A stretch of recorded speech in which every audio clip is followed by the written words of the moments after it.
Assalamualaikum warahmatullahi wabarakatuh. Dengan saya Happy Andi Bastoni.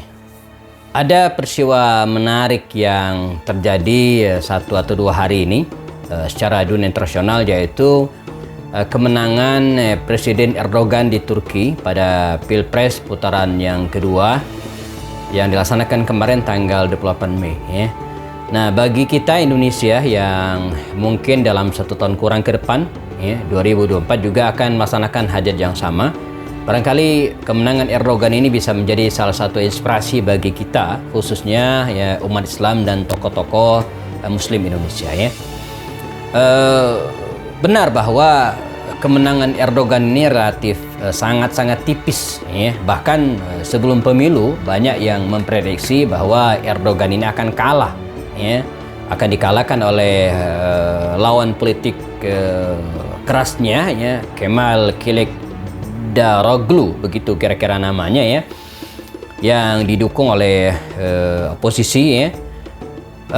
Namun pada putaran pertama, yang pemilu atau pilpres dilaksanakan 14 Mei lalu, kemudian para pengamat sedikit berubah, mulai objektif, dan memperkirakan Erdogan akan menang karena pada putaran pertama Erdogan mendapatkan suara yang cukup banyak, walaupun tidak sampai 50% plus 1.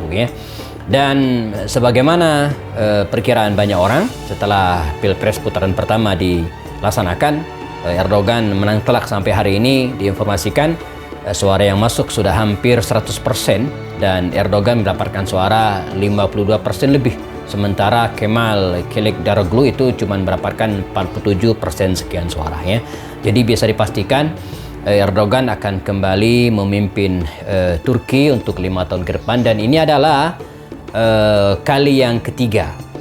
Jadi periode yang ketiga sesuai dengan undang-undang yang diberlakukan di Turki, Erdogan memimpin Turki.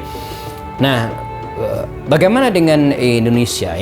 Pertama, bahwa kemenangan Erdogan ini memang sangat-sangat tipis gitu, mungkin sekitar 5% kurang. Ini tipis, sehingga bisa dianalisa mengapa kemenangan ini relatif tipis. Bisa karena memang pamor Erdogan relatif menurun, apalagi menyusul anjloknya perekonomian Turki akibat gempa bumi dan masalah-masalah lainnya. Nah, artinya Erdogan tidak cukup kuat untuk memimpin Turki kalau dia hanya mengandalkan suara dari partainya saja, dalam hal ini AKP. Nah, beruntungnya bahwa undang-undang Turki yang terbaru itu sudah diubah, sehingga kalau sebelumnya presiden dan perdana menteri itu harus memperkuat dirinya dengan partai untuk menguasai parlemennya. Mengapa? Karena yang berkuasa adalah perdana menteri dalam hal ini. Tapi di bawah undang-undang Turki yang baru, Erdogan sebagai presiden ini memiliki kekuatan yang luar biasa. Jadi yang tadinya sistem pemerintahan bersifat parlementer, nah sekarang menjadi presidensial. Itu presiden memiliki kekuatan hukum yang luar biasa, terutama untuk menentukan bawahannya, termasuk para menteri dan yang lainnya, gitu kan. Nah, ini di satu sisi keuntungan tersendiri bagi Presiden Erdogan. Lalu bagaimana dengan Indonesia? Ya, walaupun tidak sama persis, tapi Turki dengan Indonesia ini memiliki banyak kemiripan. Pertama, Turki mayoritas penduduknya Muslim. Indonesia juga Muslim. Turki Muslimnya Muslim Sunni, dan Indonesia juga Muslimnya Muslim Sunni. Yang berikutnya dari aspek misalnya politik, tentu saja Indonesia memiliki kesamaan dengan Turki, bentuk negara yang sama-sama republik.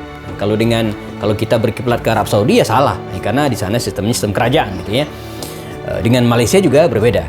Nah, jadi mirip republik, gitu kan. Dari aspek partai juga demikian. Jadi kalau bisa kita petakan partai di Turki dengan Indonesia mirip. Ada yang full sekuler. Kalau di Turki mungkin ini adalah partainya Kemal tadi itu, yang kita kenal dengan suka disingkat dengan CHP, ya, Cumhuriyet Halk Partisi, atau dalam bahasa Indonesia dikenal dengan Partai Rakyat Republik PRR. Ya, ini lawan politik yang besar, dan politiknya atau partai politiknya Kemal yang bersifat sekuler, di mana ingin mengembalikan kekuasaan Mustafa Kemal Atatürk yang dulu. Nah, kalau di Indonesia mungkin ini mirip-mirip partainya Megawati, ya, PDIP barangkali, ya. Jadi sekuler, ya. Jadi dia full tidak bawa-bawa agama, demikian juga dengan aturannya, ya. Nah, selain itu juga kita punya di Turki juga punya misalnya partai yang nasionalis religius, ya. Saya mungkin kita bisa masukkan partainya Erdogan ini masuk pada golongan ini, ya. Partai AKP-nya Erdogan masuk partai yang nasionalis religius. Nah, di Indonesia juga demikian, ya. Banyak bahkan partai yang nasionalis tapi masanya religius. Mungkin Partai Amanat Nasional PAN dengan basis Muhammadiyahnya Muslim, gitu kan, tapi mereka bukan Islam dasarnya, gitu. Jadi mungkin masuk kategori nasionalis religius. Mungkin PKB juga masuk dengan masa Nahdlatul Ulamanya, ya, Muslim, ya, tapi tidak berdasarkan atau kemudian asasnya bukan Islam, ya, tapi tetap Pancasila. Ini mungkin kategori. Jadi partainya AKP ini secara legalitas, ya, formal mungkin mirip PAN dan PKB, ya. Jadi nasionalis religius, gitu, ya. Namun wallahu alam secara ideologi ini mungkin kayak mirip PKS, gitu, ya. Nah, cuman kan PKS asasnya Islam, walaupun dalam prakteknya juga mereka mengaku nasionalis juga, artinya tidak melawan ketentuan negara. Nah, pelajaran bagi kita hari ini kalau ingin belajar dari kemenangan Erdogan, bahwa Erdogan itu didukung oleh kalangan ini. Jadi bukan didukung oleh kalangan Islamis dalam tanda kutip garis ekstrim dalam tanda kutip, gitu, ya, seperti partainya Saadah, ya, yang dulu sempat bergabung dengan cikal bakal atau yang dulu di bawah naungan Refah, partai Erdogan sebelumnya, gitu kan. Nah, tapi di sisi lain juga bukan partai sekuler. Nah, jadi Erdogan ini didukung oleh golongan nasionalis, ya, dan religius. Nah, kita mungkin bisa tarik, ya, inspirasi ini untuk Indonesia. Nah, jadi inilah tantangannya bagi masyarakat Muslim Indonesia yang memiliki kesamaan Muslim Sunni, ya, dengan tingkat religius yang tinggi dan nasionalis yang tinggi. Jadi kalau kita ingin memenangkan Pilpres, atau umat Islam ingin memenangkan Pilpres pada 2024, belajar terinspirasi dari Erdogan, apa itu, ya? Kita harus menggabungkan dua kelompok ini, kelompok Islamis dan kelompok nasionalis, dan menempatkan partai sekuler sebagai common enemy, sebagai lawan bersama. Nah, ini kalau kita bisa lakukan, maka insya Allah, ya, Muslim Indonesia akan memenangkan calonnya, insya Allah. Wallahu alam. Anda punya komentar atau pendapat, silakan tulis di kolom komentar. Saya Happy Andi Bastoni. Assalamualaikum warahmatullahi taala wabarakatuh.